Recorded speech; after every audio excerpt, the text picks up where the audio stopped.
Now, shooters and reloaders out there, Fortune Cookie 45 LC coming to you from the Hot Lead Zone, and you know that I've got a number of pistol scopes that I've used over the years. And what we have here, of course, you don't see any name on this, but all you need to do is see that little gold ring out there, and you know it's Leupold. Now, some people call it Leopold, but whether you call it Leopold or Leupold doesn't matter. You know what you're talking about, and that is fine optics. This is a 2-power pistol scope, and this is a Nikon, also 2-power. Well, Nikon has a great reputation for optics, and both of these scopes are excellent. They're 2-power, has a pretty good field of view, good eye relief. They both weigh about 6 ounces. When you add the steel Weaver mounts, the B-square mounts on there, you're going to be putting on another 9 ounces on the weight of your gun, which isn't that much. But they perform very well, allowing you to hold out to 100 yards, 2-power magnification. Now, I've also got a Burris variable power pistol scope on my XP100 7mm BR caliber that you've seen on another video. Price-wise, you're talking about $300 to $350 for a good Leupold, like this one, $200 for a Nikon or a Burris. But let's talk about the BSA now, because the BSA is a good optic at a lower price. Is it a higher value? And what we did here was take our Ruger Super Redhawk 44 Magnum revolver and go ahead and scope sight it. Now, Ruger provides the nice integral rings and mount that goes right into dovetails on the frame of the revolver itself, so it's a very nice mounting system for a scope. So we went ahead and mounted a scope, and what we did here was got the BSA 2 to 7 power variable pistol scope.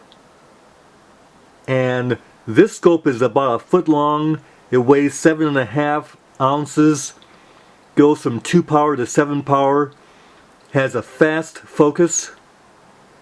Now, this scope is supposed to have 1/4 MOA adjustments on the turrets here, but we need to see if that's accurate or not. Now, notice that I did not get the silver finish on the scope, but that's because I knew that the revolver itself has the rubber grip panels and also the black front sight ramp and front sight, black rear sight, so that the black scope actually goes very well, makes a very handsome setup. You don't need to have a silver colored scope to go with a stainless steel revolver. Sometimes the finish of the stainless steel will not match the silver of the scope anyway. So you're almost better off with a black if you have this kind of setup. Now, the parallax of this scope is set for 50 yards, which means that at 50 yards, if you move your eye from side to side or up and down, the reticle stays on target at 50 yards. But if you're not at 50 yards and you move your eye back and forth or side to side or up and down, what will happen is the reticle will actually move a little bit on the target. Well, you can compensate for that by making sure your eye is centered to the axis of the scope when you're at ranges other than 50 yards. It's always a good idea to center the optical image in your eye on any scope anyway. Now, it turns out that this fast focus is a very effective system, because I just dialed it right out and I got focus to something that's only 15 feet away by dialing it out. And if I'm at other distances, the image may not be clear, and then you just turn this focus ring right here until you get the image in focus. Works real well. So with the focus feature, and it's a very bright and clear image that's made possible by having a 28mm ocular lens, or objective lens rather, This is actually about 1.8 inches and this is 1.7 on this end. So it's one of these scopes that's not exactly a straight scope. It has a little bit of a bell there to allow using a larger objective lens.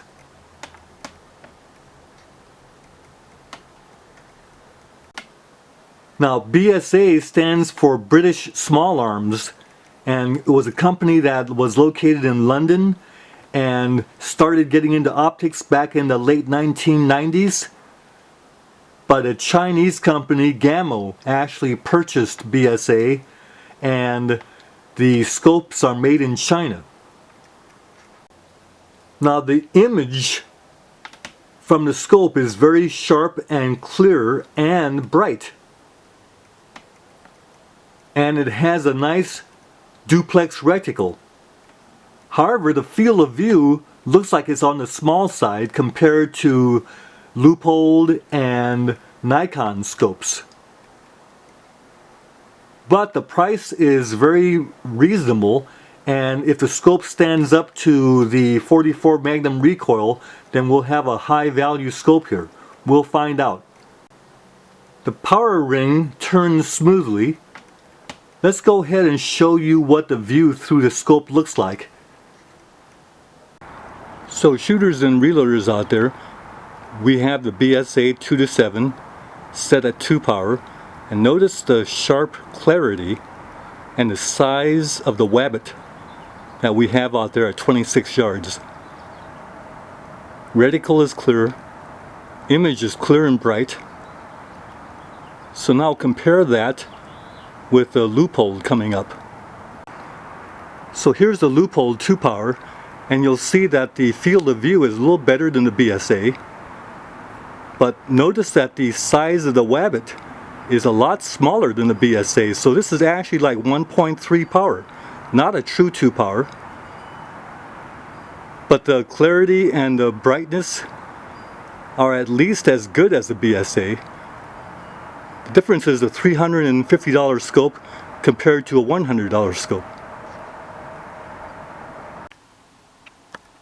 So a question about the durability of the BSA scope. Well, one thing, we've already got a little nick on the finish, and the Leupold and Nikon have a tougher finish.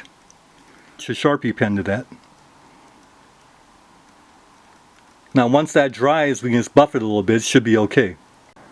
Well, now let's take this BSA scope to the range and test it with full magnums to see how it holds up.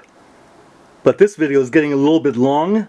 Let's go ahead and do that on another video, the range test. Bye for now.